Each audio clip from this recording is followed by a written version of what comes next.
guys, Gadget UK here again. This time a short video on an amazing donation from Brian in Denmark that came in the middle of COVID actually. I forget when exactly it was, I think it was the first year of COVID.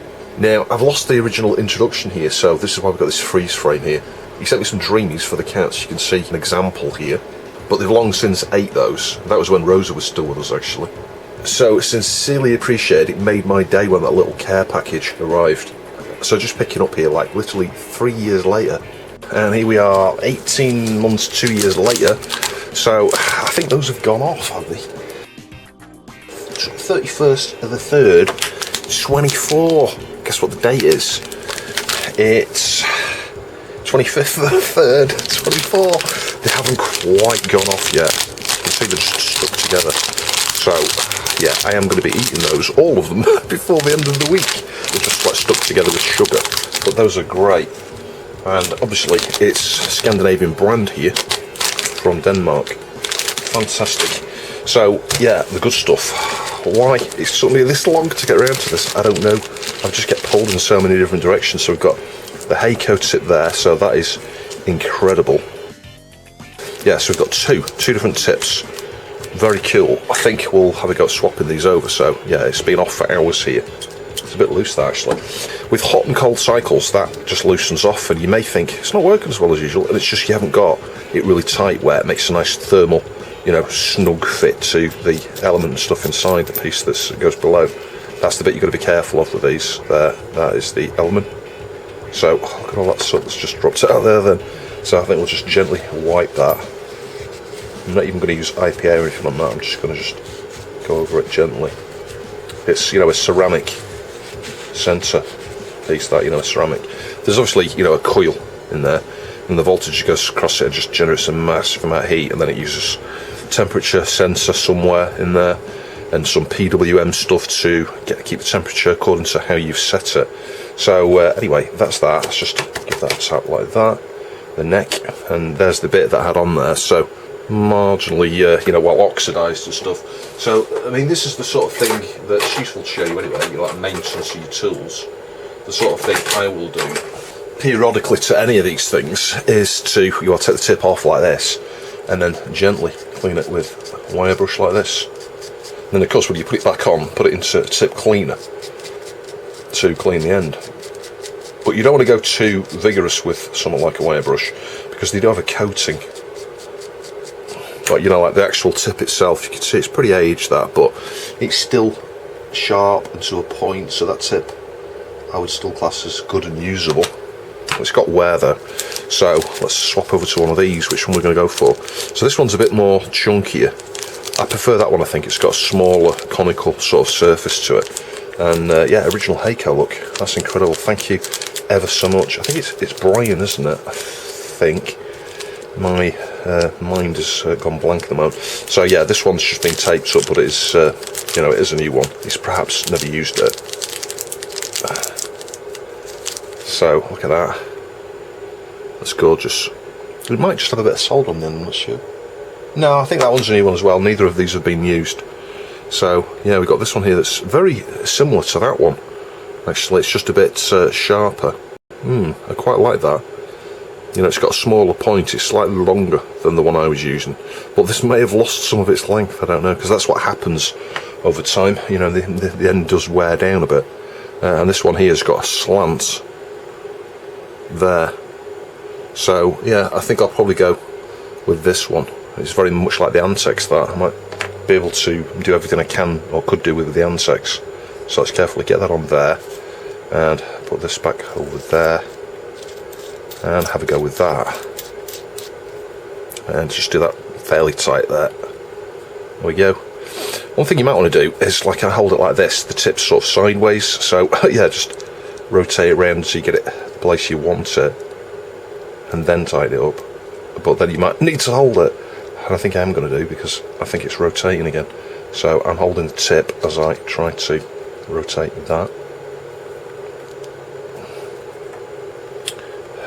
Yeah, that's it. So as I'm holding it there with the natural flex and the wire, which seems to have wrapped itself around itself, it's going to be, yeah, it's going to be in the right place. So that's really good. Very, very grateful for that. That is such a nice little donation. It came in the middle of COVID, this, so this is 3 years ago now.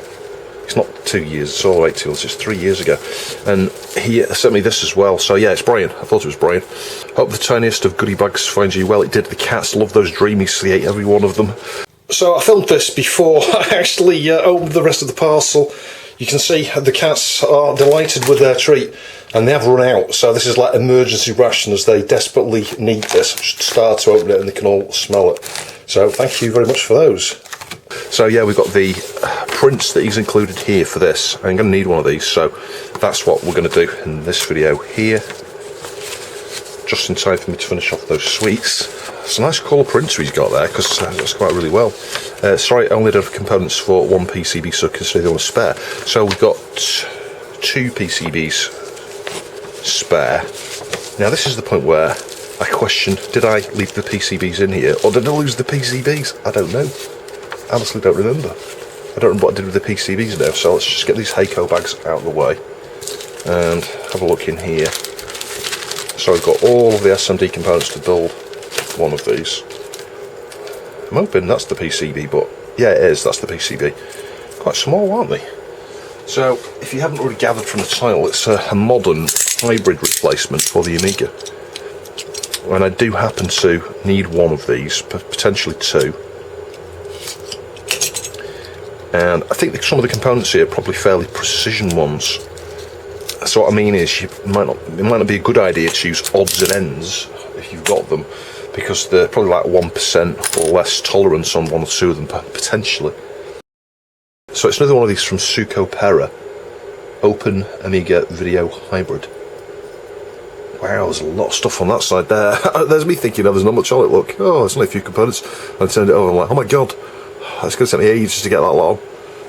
So yeah, and then we've got pin strip here, you know, so you typically, if you wanted to put it in the same way it would be normally, you'd solder it on in line like that, yeah. And that video, or that picture there, you can see it's like mounted sort of sideways on.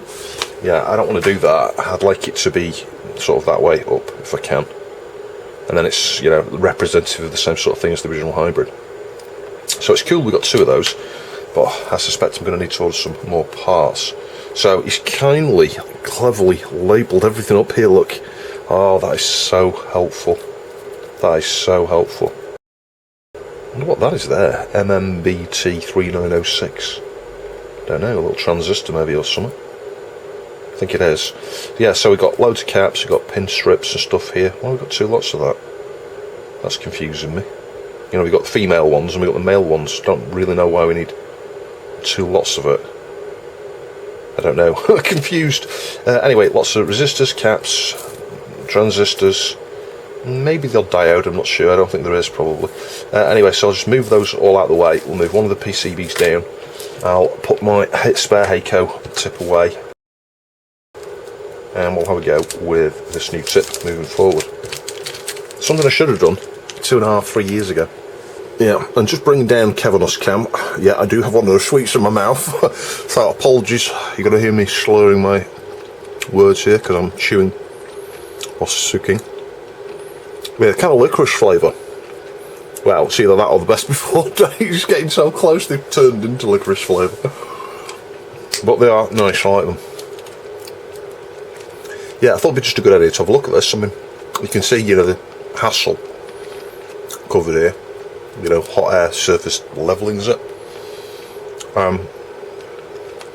That could make it really easy to mount them, because you could just get a bit of flux on each one and use a bit of hot air to mount them.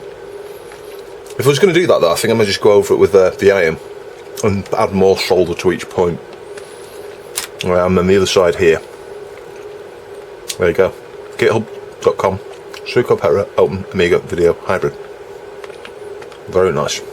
Right, so I've sorted through these and just picked out all the ones I can see here, like 32 to 38 or something. I think 31's down here or something. Anyway, those are the ones I need, so I'm going to start with those and try and get this side complete. So we'll start with 32. So 32's there. Let's just move these over there a little bit. Yeah, back onto Kavanos cam, switch the iron on with the new tip. I'm going to try and find the PCB now, so let's get some focus. So this one's 22k. Thanks ever so much for taking all this time, Brian, to label everything up like this with these components. But it's the hard part of any build, actually, ordering the parts, and then in a case of like trying to form a kit like this, well, that takes so long to print all these individual labels and check all the component counts and all that sort of stuff. So yeah, it's very, very, very much sincerely appreciated. It's right up there with the level of stuff that Barry does on a regular basis for people on my Discord.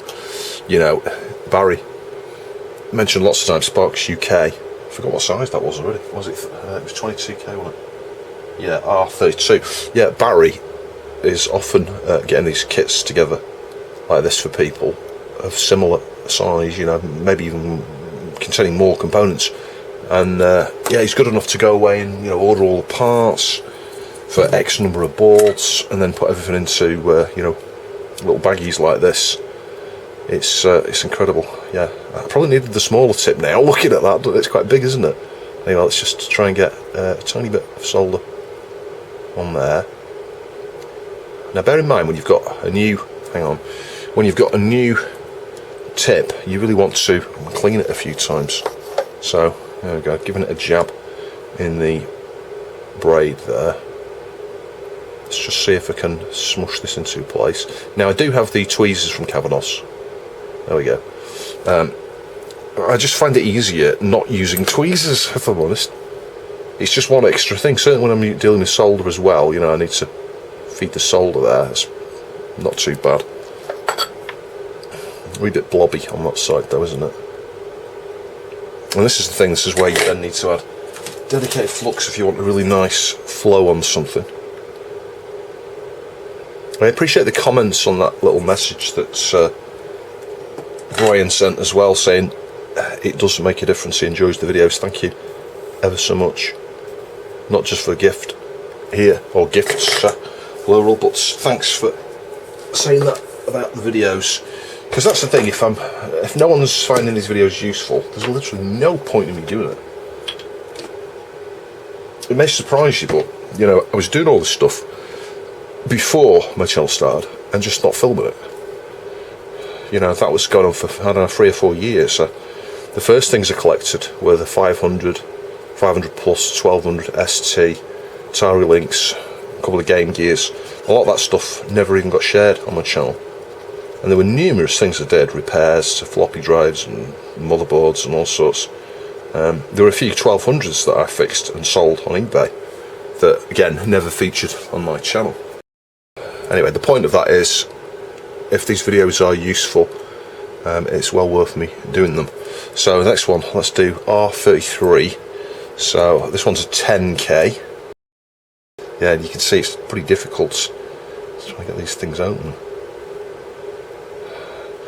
I haven't got any spares here with some of these, so you know what, I'm going to be careful. It doesn't...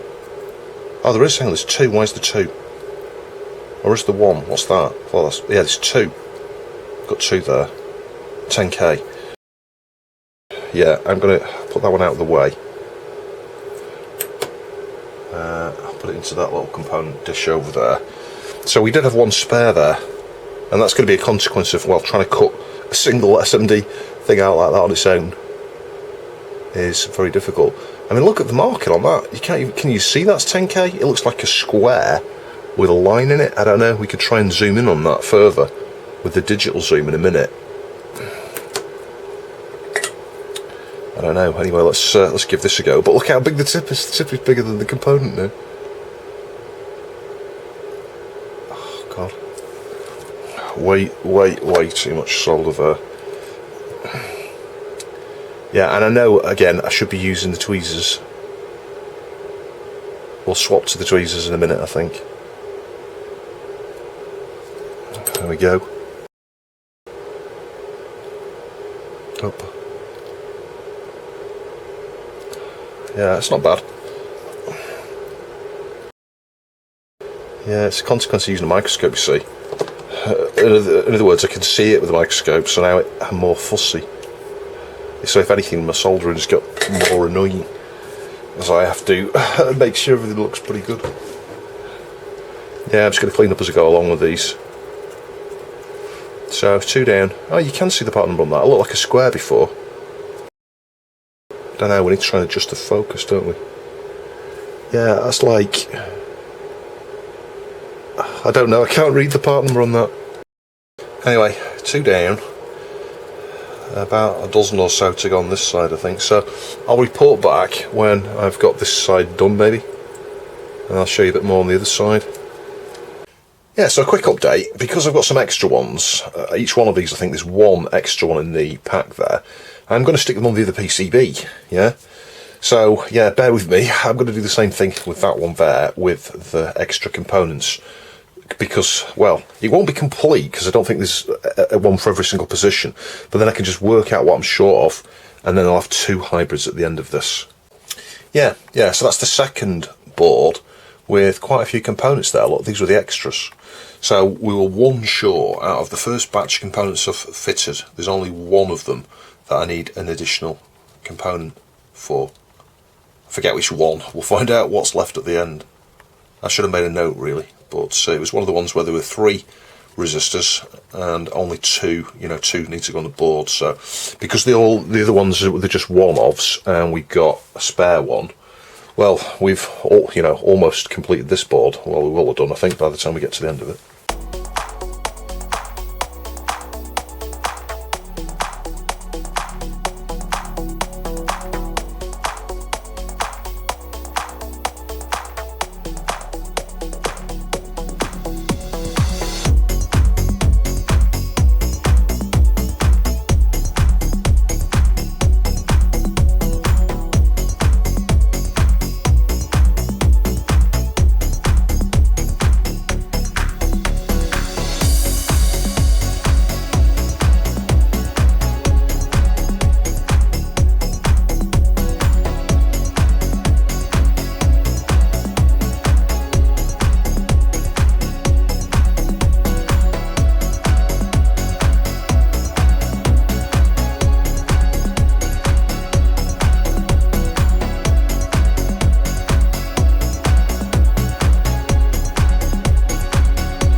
Yeah, just fitted some of the transistors on here.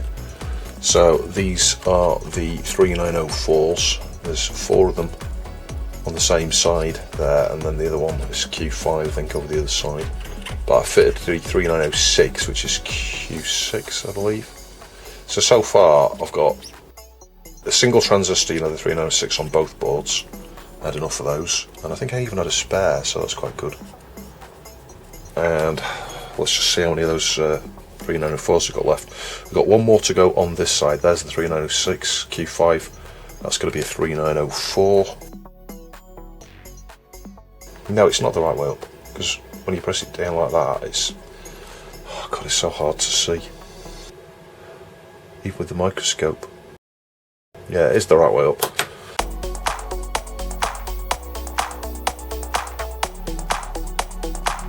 So I'll get all those the 3904s onto the second board.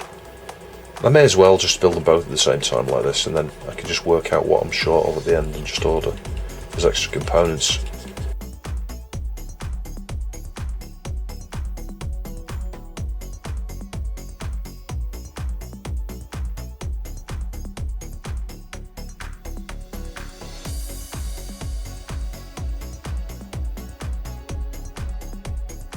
A quick progress update on both boards via Cavanos cam here. So that one's mostly complete now. You can see I've got 8 or 9 components missing on that side. If I flip it over the other side, everything on this side is on there. Yeah, that one is complete. And the other one, yeah, we've got quite a lot of components missing, but the extras, you know, the one-offs that were left over, and 1 or 2 cases there were more than one of, I've managed to get lots of things populated. Like this whole side here is pretty much populated. We're missing 3 things there, so I'm not going to need to order very many parts. Anyway, we've got just enough now to finish off this board, so I thought I'd go back to using tweezers here. I've been using these on another video that I've just been messing around with. So anyway, let's try and find R6 next. Where's R6? 4, 8, R6 is up there. Yeah, so the technique, the easy way to do this, obviously you could just use hot air. You could put the solder on both pads and then use hot air, but I'm using, hang on, yeah, R6 is there, isn't it? Hang on, what's this then? No, that's that one down there. Yeah, so we'll just get a wee bit of solder there. Yeah, it did take me a while to get that component out, so I can't read where the print is. I just need to adjust the focus marginally there. Yeah, it wants to come around this way. What I've been trying to do, and I think I've succeeded, is getting the print same way around on all of these. You can see that, I can't judge how far I'm off. Yeah, anyway, if we can sort of try and grab that, like that. Yeah, right, let's try that again. It took me a minute to get that onto the board, and then oh my god, I'm just knocking it all over the place here, look. If we try and grab that, rotate it around this way. Yeah, there is latency. I talked about this in the review for this camera. The latency is, I don't know, 1/4 of a second, maybe half a second. I mean, it might not be that bad, it might be 100 milliseconds, but it feels like a lot to me. So if we, let's try and just eat that pad.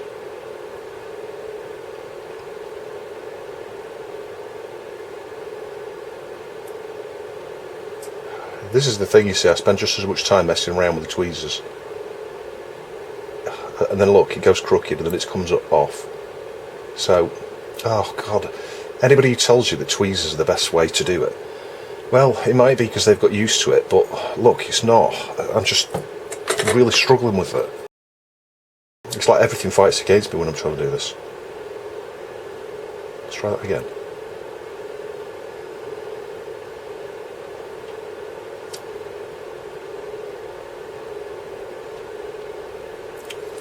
So it's not quite as straight as I would like.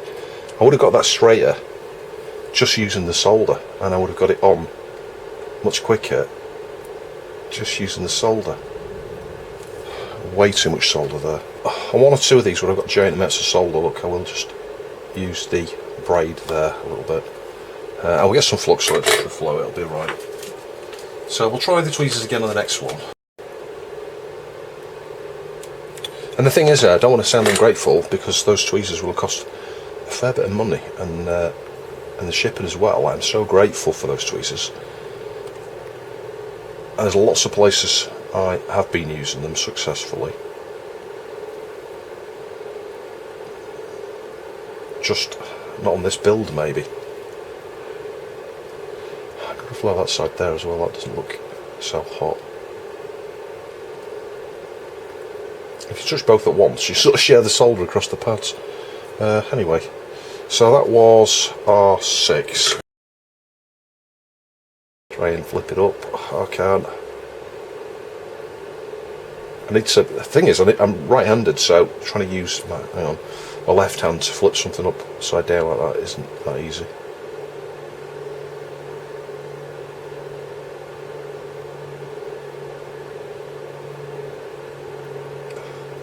You can see what I mean. It's like, well, why does it stick on there? It doesn't do that with the solder. It's like if I use the solder, it stays on there. I don't know, and it's crooked, look.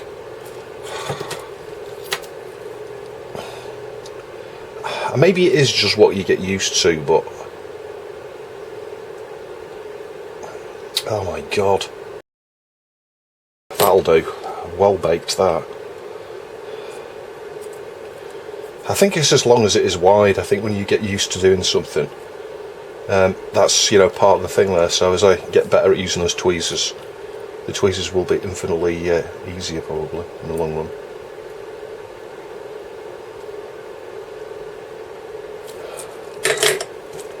Yeah, so I'll clean up the flux off both those two I've just done next. before I do the next one. I forgot which one it is now. It's that one R14, isn't it?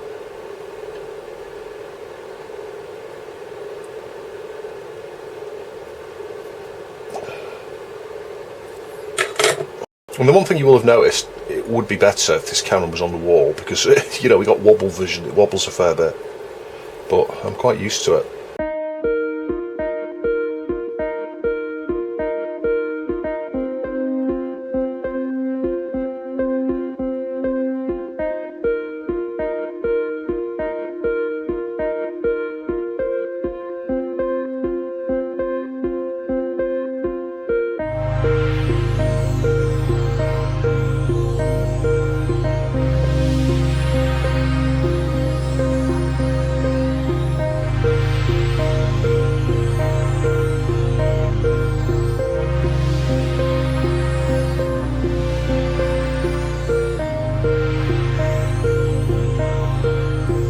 Yeah, and having another go with Cav tweezers on Cav Cam.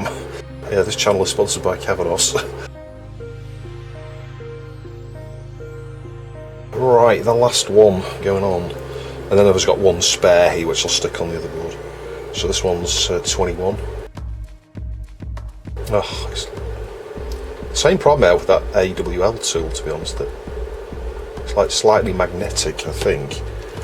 It might not be, it might just be the flux that's doing it.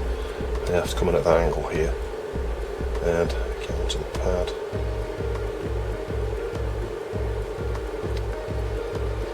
Yeah, I've definitely got an uneven distribution of solder on these. Some of them look like they're really chunky, some of them have just got a little bit on. It doesn't really matter. We're not creating a Picasso here, are we?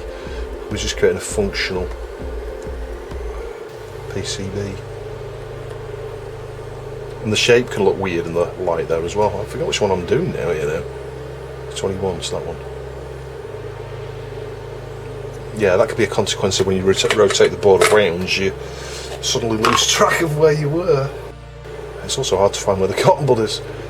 So of course, solder paste is probably the best way of getting a really tidy job on something like this, and then you can just heat with hot air and take all of the fiddliness out of it. Probably you still have to align your components onto your pads and things, but anyway, that's one board done. I think if I ever scan around that, we should have no empty spaces. You can see like that one there, you know, there's not as much solder on one or two of these, but yeah, they've all got solder on.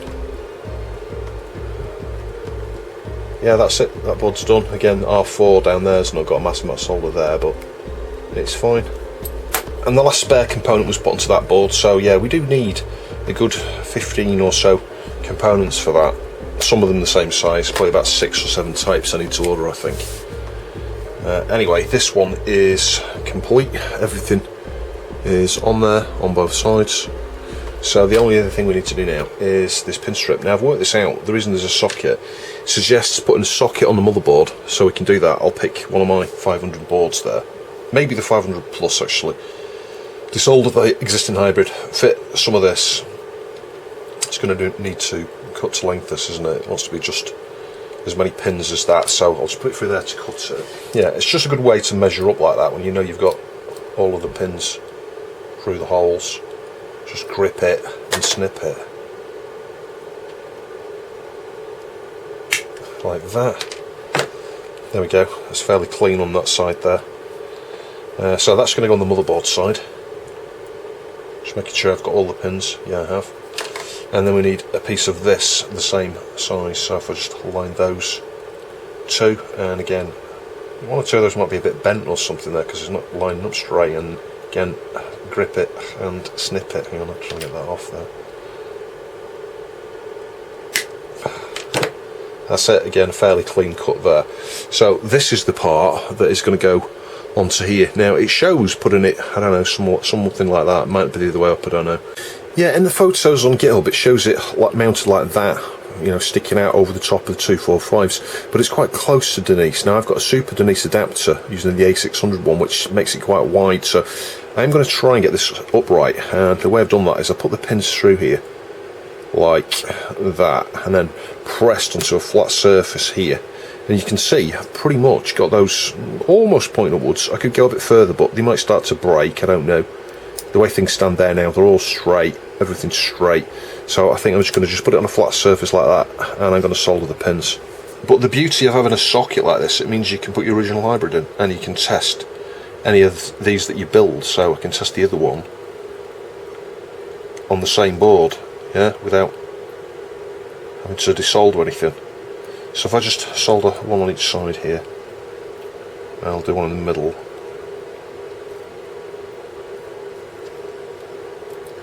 Yeah, I'm leaving it long enough so that the solder goes through to the other side, because then we'll get a much more, robust mechanical join. Yeah, you see not much solder came through there, but a little bit did come through there. So I'll just flood that side again with a little bit more. Yeah, there's a bit more solder there now, so that's quite good. And it's going to be pretty straight, so it's going to sit, let me think about this, it's going to sit that way, sort of facing up, so Super Denise is going to be here. It's better than it being straight down. Super Denise will be about there, I think. I didn't show soldering that, but it was just a case of holding the iron there for a second or two and feed the solder, and it's gone through on each side, so we've got a nice little blob on each side, which strengthens to the point where it was bent. I mean, technically it could bend it straighter, almost 90 degrees. But I don't think I'm going to need to do that. Anyway, I'm going to clean up with a cotton bud here, and then put it in the ultrasonic.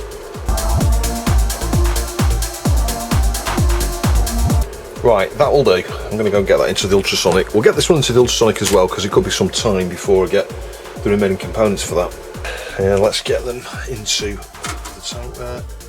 It's looking a bit dirty, that IPA, but trust me, things come out spotless. Straight out of the IPA there, so I just need to try and dry these off. I'm just going to use some paper towel actually, just very carefully.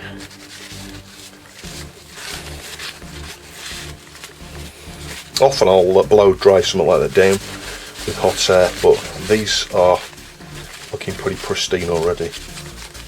And there's very little IPA left on them. Right, let's have a go at fitting it onto 500 plus, one from RRG. Just because, well, it's had a lot done to it, hasn't it? Why not? We'll just keep the things going on this board, I think. At some point we might be able to get one of the FPGA CIAs, and I've got an FPGA Denise, but, well, that's going to replace that, isn't it? I think it'll do Super Denise as well, actually, I'm not sure. Maybe not. Anyway, we now, this has been reflowed before, can you see that? It was one of the things I noticed when I got this. Yeah, so someone has reflowed the hybrid back there. So I'm going to use the desolderant from Andrew Littleboy here, the engineer, and hopefully this will come off fairly easily. Might need to add a bit of solder and flux to each point just to get it to free up.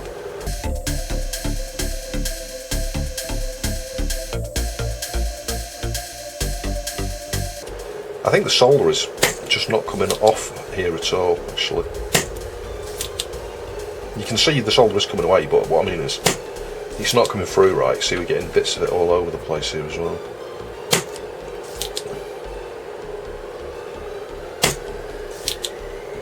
Right, that wasn't too bad, but the look stay, bear in mind they've been soldered before, so many of these I think are free. The one on this side is a pain in the you-know-what, because it's the ground, so I'm having to just gently try and wiggle these. They look sort of free, but they're not quite. So I think what we'll do, because we've got good clearance there, is get a bit of flux down there and just use the desolder braid on the top side. It kind of lends itself towards that. You know, you can't always easily do that, depending on clearance. But anyway, I'm just going to come in like that, and I'm going to just press into each point like that, and then sort of move along and just see if we can get any additional solder from this side off.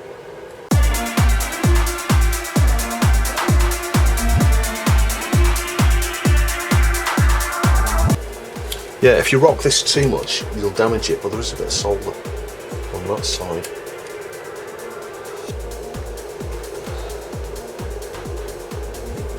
I think what I'm going to do is try and free it up with hot air, actually.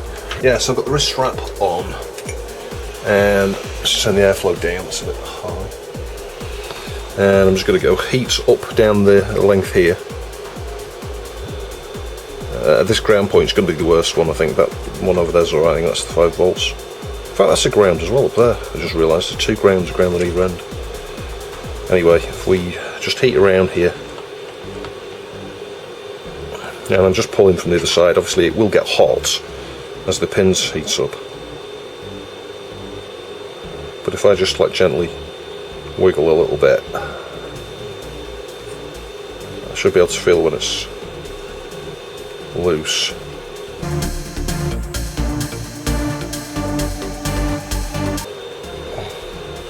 There we go. Ow. Put that on the table. Yeah, that was pretty hard because, well, it heated up. And it didn't just heat up, it heated up my fingers. But I think we got that off without any damage. Yeah, you can see I just sat it there. Pins look alright. I don't see any through hole or anything on that. It's got the little transistors there, like those are what those are going to be. Yeah, so hopefully we didn't damage it with that hot air. Wouldn't that be ironic? It's like taking it off to test it, to find we've killed it, and then we have to use the replacement to fix it anyway. So then I'd need to fix the other one. Anyway, I've got this strip, so I'll clean along there with some IPA first of all, I think.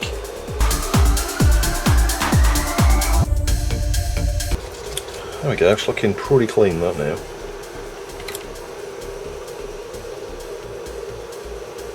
Yeah, no issues there at all. So let's get this strip of pin header socket in there. Yep, that's going to be easy to solder.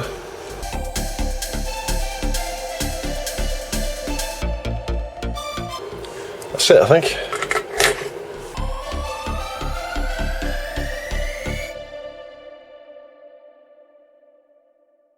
Yeah, I think you'll agree that's pretty darn clean. You can hardly even tell anything's been done there. The 4 transistors are on the side facing upwards, which is, you know, if we hold it like that, that's those ones, and it's just going to, oh, hang on, it's going to go in here, so it's not going to be facing upwards, but that's the way the board will be. So I'm going to try and push these in nice and straight. Hang on. Well, that's stiff. Let's just try and move around a little bit.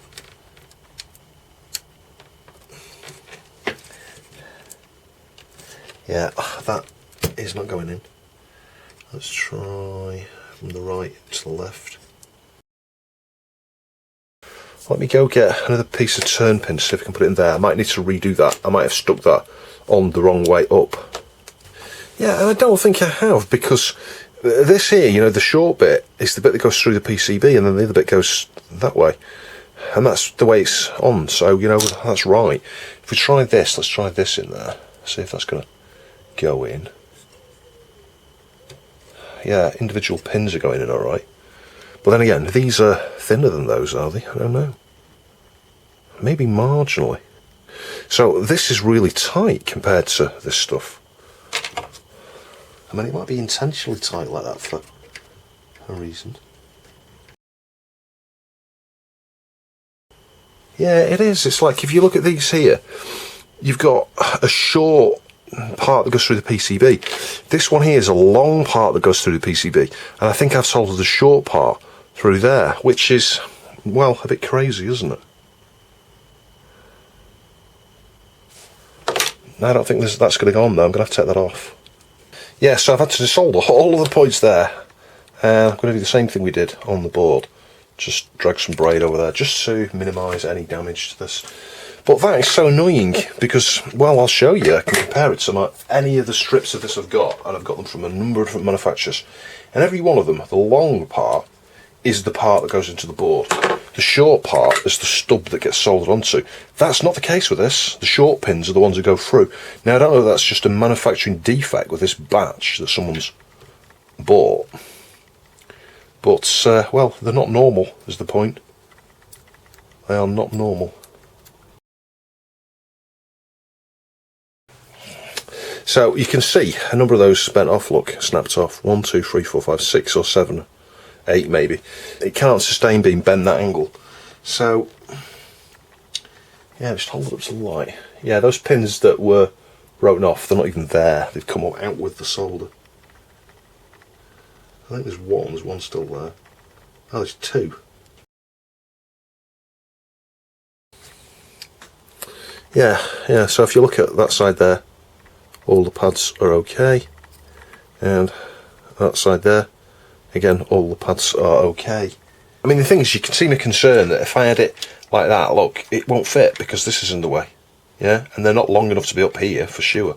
So I think what I'm going to do with this now is, well, put the long thin bit, which is what we had before, it was what, the long bit, not the thin bit, down like that. Hang on, because those should go in, shall we? Yeah, look, those go in. Yeah, let's pull it out. Which means the short fat bit, yeah, I'm going to put them side on. It's a bit risky, but you see there's not much to bend there. Mind you, there wasn't before when I managed it. I just think that other piece is the opposite way round to this. It's like the long part there was fatter, and that's what we've got here. The short part's fatter rather than the long part. Yeah, I'd rather have long pins going down into the thing down here and the short ones at the top. I might have to replace that first pin on there as well, because that's not making a very good grip now, because I've tried to force one of the wider pins into it. Yeah, and I am going to try and bend this, because otherwise, well, it's just going to be a problem. And, well, it's not easy to do. Alright, that's nice and clean now. That cheesed me off no end. I don't mind admitting it really did. It's going to be tight, because, well, it's right next to the Super Denise here. I think with a normal Denise, you know, like not an adapter like that, you'd be having no problems with it. So if we just carefully try and press that in, there we go. And I've checked, so there's nothing for it to short on there. It's just touching the plastic edge on the corner of the thing. So that's it, and the transistors face that way up. So let's connect up power and video and give it a try. Right, so pointing you at this just in case anything goes wrong. And getting ready with a power switch just in case they switch it off. Switch it on. We've got RGB. I see it flashing, flashing, flashing. Well, I'm not really understanding that, because, well, all the components are right. Oh, hang on a minute. Do you know what? I'm amazed that's not killed anything. It's not lined up right. It wasn't lined up right. How the hell did I do that? It was like one pin out. I'd be amazed if that didn't kill something actually. Let's try that again. Well, this is a good experiment. What happens if you get it aligned wrong? My guess is it might kill one of the transistors in there. Anyway, it's booting up again. Oh yeah, I was just about to move the camera. Hey, it works! There we go. Oh, phew. I'm so lucky. And that looks really good. Looks really clear. I'm really impressed. So sharp. It's better than the original hybrid, actually. Yeah, I'm going to have to do a comparison on that, like a before and after. That does look incredibly crystal clear. Yeah, so I've pulled it off. It works. It looks perfect. And it works perfectly. And it does look clearer on the desktop.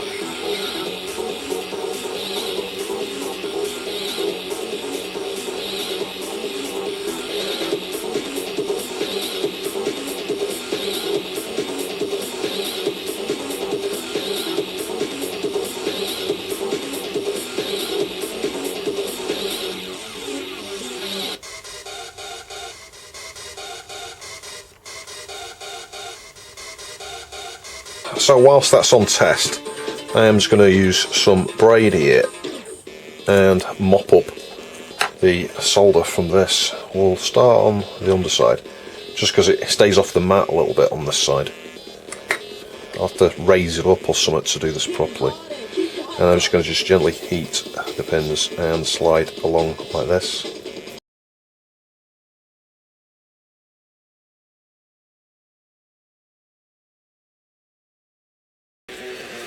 Yeah, I'm not sure if the Agnus I've got on this board at the moment needs a change with a cap. It's got a different Agnus, just because I needed an additional one. And this one's a VBB one. You're supposed to have a cap somewhere on that, if I remember rightly. On one pin. And just once or twice it's glitched out and I've had to reboot it, and I'm like, is that the issue, or has it got a bad Agnus now?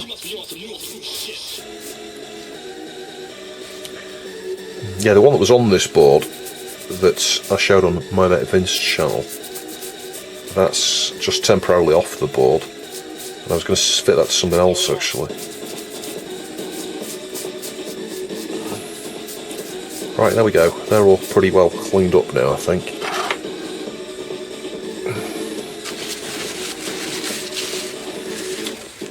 So I'll just give the package a gentle wipe.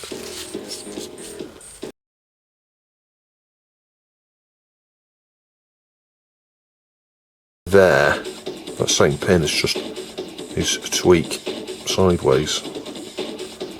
That's it. I think that's pretty straight. So I'll just give it one more pass and then we'll just try it back on the board in the pinheader socket.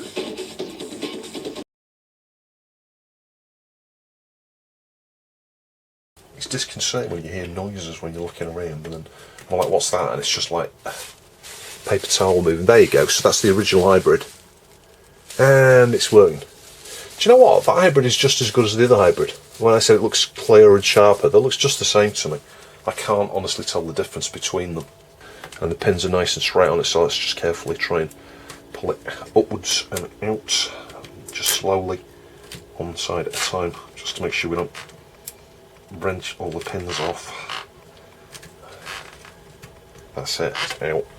So yeah, I'm very pleased with that. It looks pristine.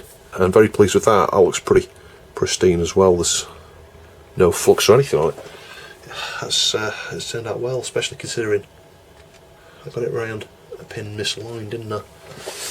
Yeah, so it's a bit hard to get in, I have to admit, as you would imagine it would be when it's at 45 degrees pressing on there, but you know what, that's going to make a really good snug fit, isn't it? It does mean that you have to take this out to get the Super Denise out, but yeah, anyway, I can live with that. Switch it back on.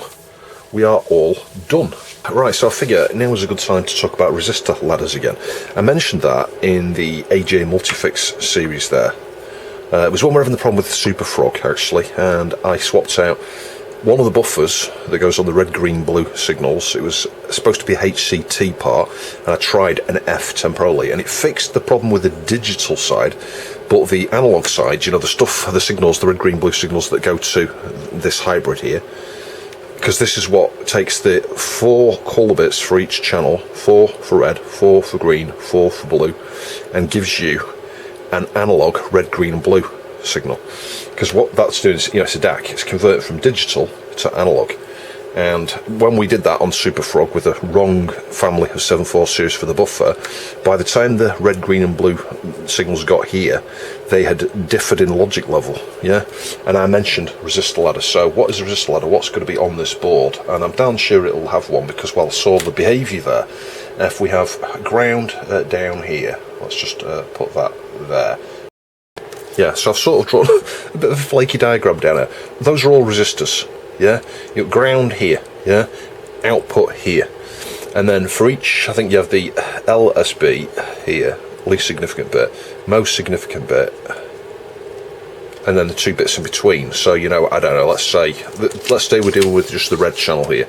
So we could have R0, R1, R2, sorry, where did I put R0? There again. R2 and R3. So 0, 1, 2, 3 of the red channel.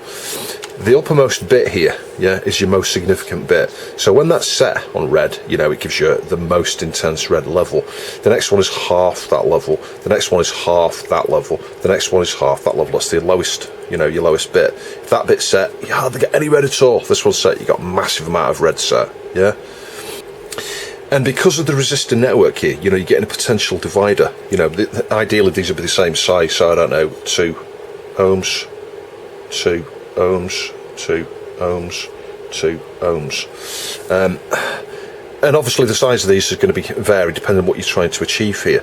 Those would probably be the same size there, because otherwise you would get a difference in intensity. In other words, you know, if these resistor sizes were different, either these ones or those ones, then when this bit is set here, it might you know, you're not going to get linear colour thing, you know, colour changes effectively. But the bottom line is, it's like, if you think about it, it's like arithmetic here. You know, the resistor ladder side of things, you know, the more resistance that over here, you know, these resistors in series are the thing that reduce the amount of effects these have, and this is why the sizes of these have to be precise, and this is why the tolerance of 1% is what you want. Because could you imagine a scenario whereby this one here was at 10%, yeah, plus minus 10% this resistor, when you've got your highest level of red set, instead of getting red looking exactly as expected, it could be 10% lower or higher than it should be. And the same goes with here, down here. Imagine you had a 50%, and you can't get a 50% tolerance resistor, but imagine you put the cheapest resistor there and it was plus or minus 50%, yeah? So being 2 ohm, it might be 3 ohm or something. Then your least significant bit suddenly is having a significant more of an effect when it's set than it would do if it was the correct tolerance. So this is why the tolerances on something like this, where you've got digital to analog, yeah, anything to do with analog output, you'll generally find you want precision components, because analog signals, you're aiming for the cleanest level, you know, the most accurate level. You want to be within the tightest tolerances and margins as possible to get that analog signal correct. When it comes to digital, and I talked about this before in the series about, you know, understanding digital and understanding, you know, microprocessors and stuff, when I covered that with the Famicom stuff and the NES, the emulation, that when with digital you've got tolerances, you know, so TTL and CMOS, you've got these thresholds, you know, you've got I don't know, a threshold, you know, your signal can be anywhere in between to get the logic low level, and your high can be anywhere in between the threshold there to get the logic high level. So, you know, digital, you know, it's either 1 or 0, it's on or off, it works or it doesn't. Generally with analog, well, you've got to pay attention to the level of these things and get everything just right in order to look just right. Yeah, so that in general, the nearer you are to the output here, this is the output of our DAC, the most significant bit, it only has to hop through this 2 ohm resistor here, and you've got the rest of this here to act as a potential divider, which, you know, pulls the signal pretty strong. You're nearer to your VCC, you know, you're nearer to your VCC level, because you've only got, you know, this path to the output and a large resistance to ground. The lower down here, you're right next to that, you're going to go all the way through this resistor chain here. Oh, it's going to have hardly any effect, this bit, yeah? Does that make sense? So the nearer you get to the output stage here with this kind of DAC, the stronger your level is, and the further away you are, the least amount of effect your digital signal is going to have on that analog output.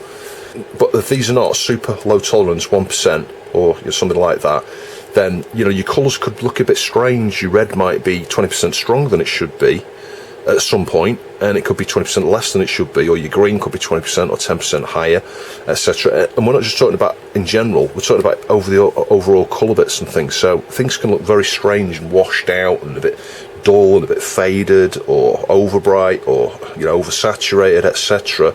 if this is not designed properly and you've not got the right components there. So coming back to this here, you know, this is why we've got some of these components on here. You know, a transistor, ultimately the output is going to be amplified by a transistor, and you've got 4 there on that side and 2 here. This side, from what I understand, is primarily it's a composite, yeah. So I think if you've not got you can not fit these components on this side, I think, and you still get RGB out, yeah. So this side is to do with the composite. It might be to do with C-Sync or something like that, I don't know. Having said that, doesn't RGB need that? Yeah, it does. I don't know. One of these here may be for C-Sync. Hang on. One of these here may be for C-Sync. It may be combining the H and the V, or just buffering C-Sync that comes out from the motherboard, because I think it comes out of Agnus C-Sync, doesn't it? But yeah, that's why if you looked at this, you'd see the same pattern, and I saw that when I was putting the components down like this, like three of everything, 3 of everything, 3 of everything, because you're replicating this sort of circuit here probably with the transistors on the output with some, you know, additional resistors for those transistors. And there is the odd cap on there as well, just for probably the decoupling or something like that. But that's it in a nutshell. It's worth looking up about resistor ladders, because it can be used in 2 different ways. You know, this is kind of like, I think, a voltage resistor ladder, but you can base a circuit based on current, and the resistor sizes you can have them different. You know, if you want a different pattern, you know, if you don't want a linear pattern, we're going to have a linear pattern here. So that's our ground level, and to plot that out, this is our ground level here. because I was wrong there, it's not really linear, is it? You've got your least significant bit, and then your next one up is like twice the size of that, and then your next one up is twice the size of everything so far, so that's like up here, and then your next most significant bit is twice the size of everything so far. Yeah, so your graph is kind of coming up like that. Yeah, the point is you could have, you know, a more linear graph like that by changing the sizes of the resistors. And bear in mind, this is doing 3 colours. We've got red, green and blue, and there are 4 colour bits for each. It's 12-bit colour, the Amiga. So yeah, that's why there's so many components packed onto this little board, because you've got that resistor, I've lost it now, the resistor ladder circuit replicated 3 times, you know, for each of the colour channels. And while we're here, I'm just going to deal with the VBB issue here. So what I mean is, this Agnus is not the Agnus that I usually have on here. It's a new one I picked up, and it's marked VBB. Now, I've just done some research. There's a link, I'll post it below to a PDF, that covers all the variations of these different subcodes of the Fat Agnus here. They start from like -1 and they go all the way up to like, I don't know, -17 or 18 or something. There's quite a lot of them. And in each case, for the most part, it relates to one particular pin. And I actually think it's somewhere down here, which is why the VBB's down here. It's marked down here. It's pin 40. And that pin, I think, should be 14 megahertz clock. Now, I've just looked on the 500 schematics and on the board layout on the Amiga PCB Explorer just to see what pin 40 is doing, and it's just floating. It's not used on this socket. So when you've got that scenario with this VBB pin, depending on the chip, and this is where it's not clear, you're supposed to have a capacitor from ground, 100 nanofarad, to that pin, just to make sure the pin is not just completely floating, that it's got some decoupling. It's 1, 2, 3, 4, 5th one down, which would make it 1, 2, 3, 4, 5, that one, and it is floating. I can see it just goes nowhere here. So if I was going to say try and find a 7/4 series, let's just test the ground. Yeah, it doesn't go to ground, and obviously on the board itself it's going nowhere, but I am just curious, is does it go to, I'm trying to find a 7/4 series, there's one down here, isn't there? Yeah, does it go internally to the supply? And it doesn't, actually. We've got resistance on it, which suggests something is there, because I'm testing to this chip here. I don't know where VCC is on this. What's that there? Is that? I need to check that. There's something that looks to be in between the pins. But yeah, it's not going to VCC or ground. But what I am measuring is resistance. So if I put on resistance mode and I measure to ground, we've got 5 point something meg. So I don't know, it's a bit weird, isn't it? But the revision I've just looked at, it does say that what was 14M now has VBB connected to it. So what does that mean? Does that mean, well, the pin out shows 14M for this board, but it shows it connected nowhere. So I don't know.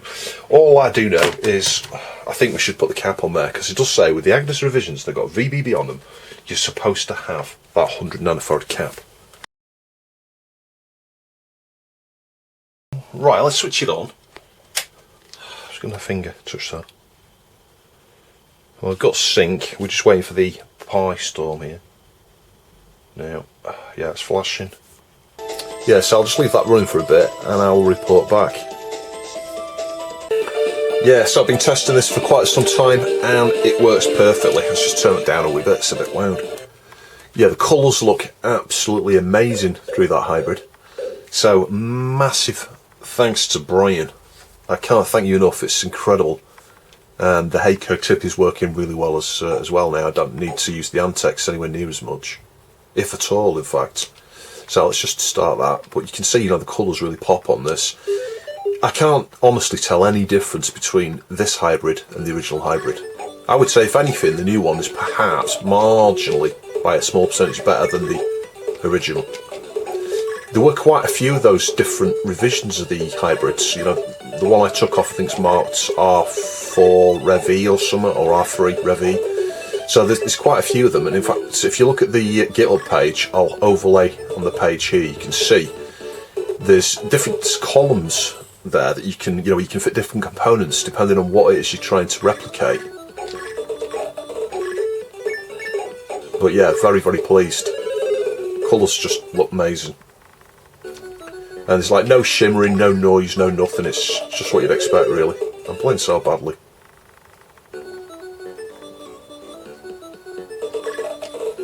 I'm not sure if this is one of these games that's adversely affected by the Pi Storm. I suspect it is because the music's gone a bit crazy. Yeah, anyway, we got there in the end. So yeah, as I say, massive thanks to Brian.